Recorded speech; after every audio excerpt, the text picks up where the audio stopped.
E aí pessoal, você está no canal Bíblia em Ação. Meu nome é Leandro Pereira e vamos à nossa vinheta do nosso canal.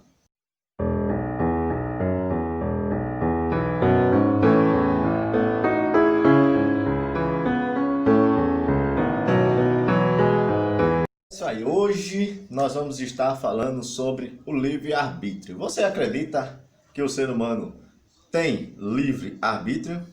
Sim ou não? Deixa aí nos comentários aí embaixo. Coloca aí, eu acredito que o ser humano ele tem livre-arbítrio. E o que é livre-arbítrio? Livre-arbítrio é você ter o direito de escolher o que você quer, né? É o direito de escolha que o ser humano ele tem direito de escolher. E vir, voltar, fazer, querer ir para o céu, querer ir para o inferno, querer fazer o que quiser.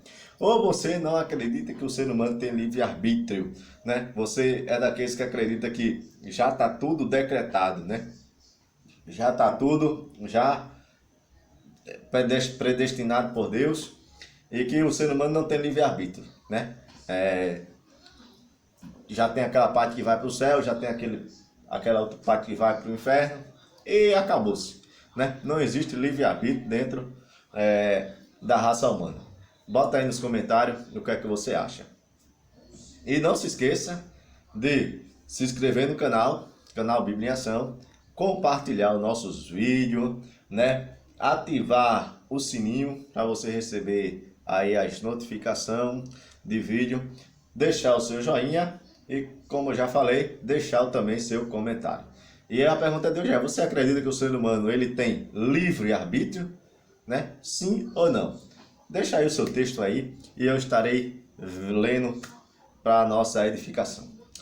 Vamos iniciar então com o nosso assunto de hoje, livre-arbítrio. No século IV, isso é um assunto muito antigo, né? Livre-arbítrio é um assunto que já vem muito tempo.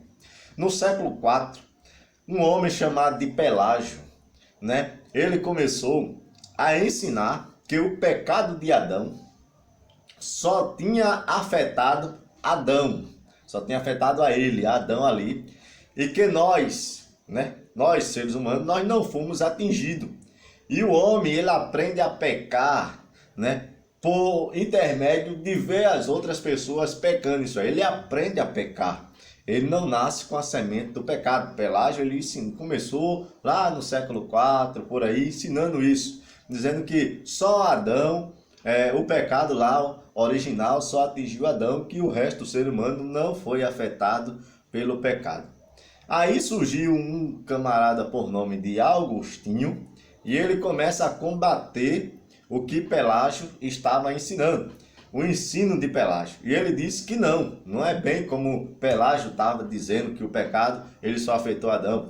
Ele disse não, o pecado de Adão ele também afetou toda a raça humana. E claro que ele vai usar o texto de Romanos, né? Ali, capítulo 5 e versículo 12, né? Até o versículo de número 14, o texto da onde Paulo ele vai dizer que o pecado afetou desde Adão até Moisés e a todos, por isso que todos são pecadores. Mais na frente um pouquinho, na época já da igreja, né? Já formada e tudo mais, já existia o romanismo e tudo mais, a Igreja Católica ela adota o que é conhecido como semi-pelagianismo. O que é um semi-pelagianismo? Semi-pelagianismo é o ensino que ensina que o pecado ele afetou sim todos os seres humanos, todo homem, mas não 100%, a ponto de tirar o livre-arbítrio do ser humano. Então, o romanismo ele vai adotar esse ensino, né, que é o semi-pelagianismo, que vai dizer, o pecado ele afetou o ser humano, mas ele não afetou a ponto de arrancar 100% do homem ao livre-arbítrio dele. Ele tem o direito de escolher sim, né? Ele tem o direito de estar escolhendo.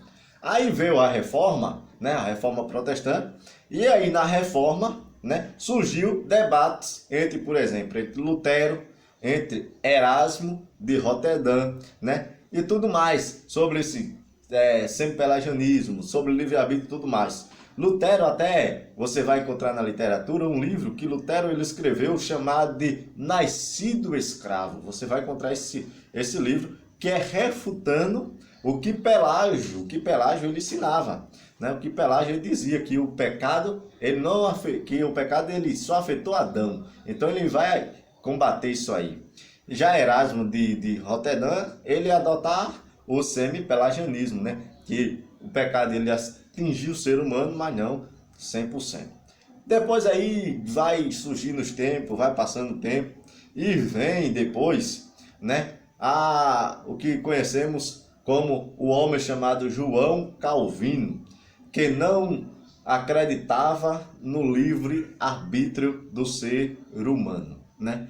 Surgiu o João Calvino, e João Calvino 50 anos depois, né, lá na Holanda, né, surgiu esse teólogo chamado, né, tudo mais, e dizendo que não acreditava no livre-arbítrio. Você vai aí encontrar literaturas de Calvino sempre voltada dizendo que não existe o livre-arbítrio. O que é que Calvino ele acredita? Calvino ele acredita que o pecado ele atingiu o ser humano de tal maneira, de tal forma, que o ser humano ele não tem a livre escolha, ele não tem por si só capacidade de escolher, né, o que é bom. Por exemplo, a respeito da salvação. Quando falando a respeito da salvação, Calvino diz o seguinte: o ser humano ele não tem capacidade nenhuma de escolher, né, o que é escolher Deus para ele. Porque a Bíblia vai dizer, e claro, ele vai usar vários textos da Bíblia Sagrada, principalmente os livros de Romanos, ele vai dizer o seguinte, por exemplo, a Bíblia vai dizer que todo ser humano ele é pecador, está debaixo do pecado.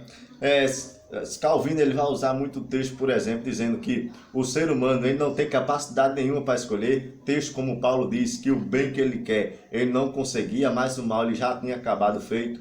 Texto como, por exemplo, você vai encontrar aí falando de Romanos 11, vai encontrar falando de Romanos capítulo 9, vai encontrar aí falando de vários textos da Bíblia Sagrada, falando sobre predestinação, sobre essas coisas que Deus tem predestinado tudo isso. Então, o que é que Calvino ele acredita? Calvino ele acredita que desde lá do Jardim do Éden, o homem ele tinha livre-arbítrio sim, antes de pecar. É o que Calvino acredita, antes de pecar. Então Calvino disse que ele tinha livre-arbítrio, porque o ser humano ele não tinha pecado, né? Então ele tinha livre e espontânea escolha. Mas depois que ele pecou, o livre-arbítrio foi tomado. Então não tem como. Então como é que o ser humano ele é salvo? Ele é salvo da seguinte maneira: Deus é quem vai atrás do ser humano e vai salvar essa pessoa. É ele que escolhe quem ele quer salvar. Por exemplo, ele vai usar, como se você já leu literaturas de Calvino, como as Instituta, como livros de Calvino e tudo mais, você vai encontrar Calvino falando, por exemplo, textos do Novo Testamento, por exemplo, de Jesus. Você vai encontrar Calvino dizendo, olha, veja Jesus. Jesus, que é para ele salvar uma pessoa, o que é que ele fazia? Ele ia atrás das pessoas. Ele usa texto, por exemplo, que é para ele salvar Zaqueu, ele teve que ir lá. Foi ele que foi ao encontro de Zaqueu, foi ele que foi ao encontro da mulher do fluxo de sangue, né? Lá em Jairo, porque ele sabia de tudo. Ele foi lá na aldeia dos Gadarenos. Então veja que sempre a atitude vem de Deus, né? A primeira atitude sempre vai vir de Deus, não vai partir do ser humano. Então se a primeira atitude vem de Deus, é Deus quem escolhe quem ele quer salvar. É ele que vai atrás de quem ele quer salvar. Ele vai usar texto, por exemplo, de João, na pregação de Jesus, que Jesus, quando ele está pregando para os judeus, pregando para várias outras pessoas, nós vamos encontrar que as pessoas não aceitam a pregação de Jesus. E os discípulos vão até Jesus, perguntando, por que é que eles não aceitaram, né, mestre, o teu ensino, por que eles não vieram, não te aceitaram como nós? Aí Jesus vai dizer, aquele que é meu, o Pai vai me dar. Eles não vieram porque ele não era meu, né? Não tinha que ser meu, né? Então ele vai usar texto desses aí para querer colocar base à sua tese, à sua teoria. Então, só que 50 anos depois de Calvino, né?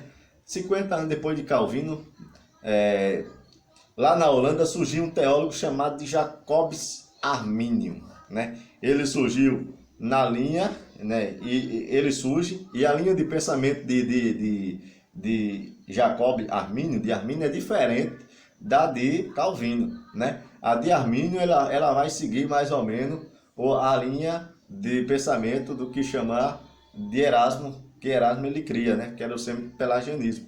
E o que é que Armínio ela acreditava? Ele acreditava no livre-arbítrio. Armínio ele passa a acreditar no livre-arbítrio.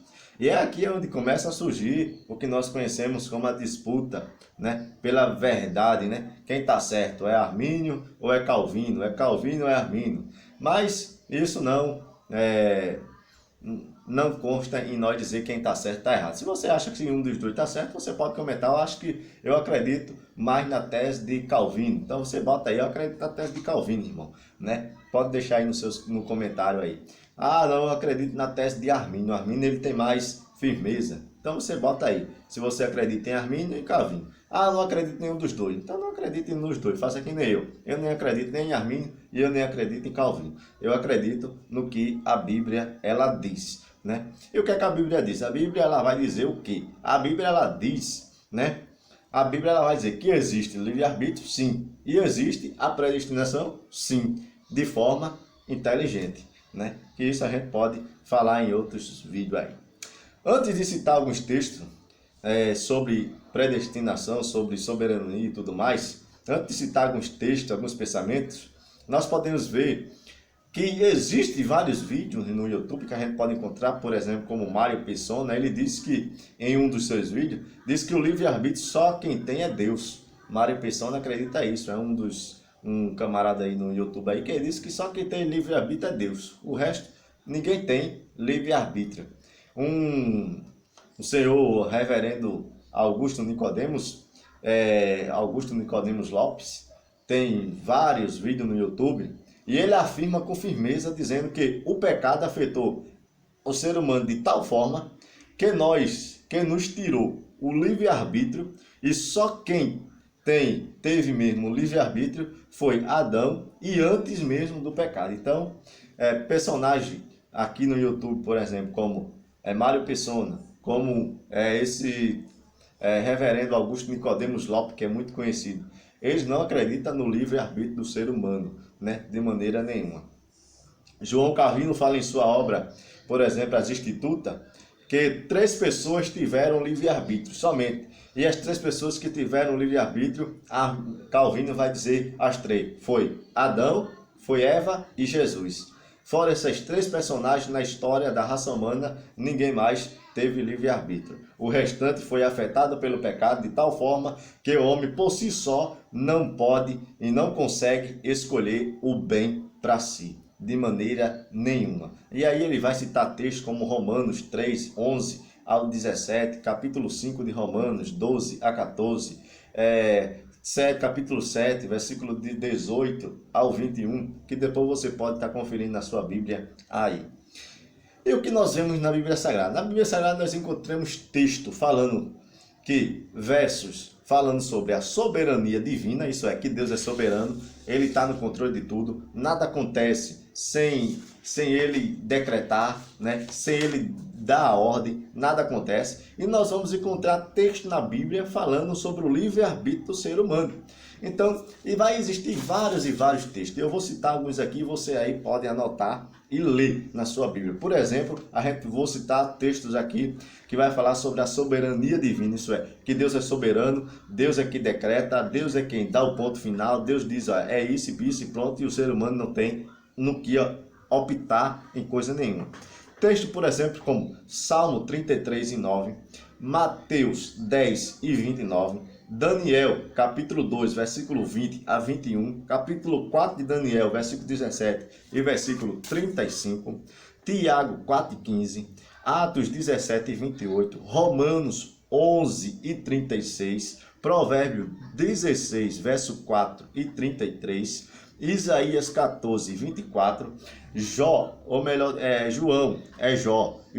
42 e 2, todos esses textos vai falar a respeito da soberania de Deus, isso é Deus quem decreta, é Deus quem escolhe, é Deus que dita a regra e ponto final. O ser humano ele não faz nada, né? O ser humano ele não tem livre-arbítrio de maneira nenhuma, é Deus que escolhe. Só que aí nós vamos encontrar também na mesma Bíblia texto falando sobre o livre-arbítrio, o que dá para entender que existe o livre-arbítrio. Texto como, por exemplo, Deuteronômio 30, verso 19, Mateus 11, 28, né? Hebreus 10 e 26, Filipenses 2 e 12, Atos 16 e 31, Isaías 65 e verso 1. Então, textos como esse também vai nos dar a entender que o ser humano tem o livre-arbítrio, né? Deus dá o livre-arbítrio, mas ele intervém, nós vamos encontrar na história. Então, textos na Bíblia que falam sobre livre-arbítrio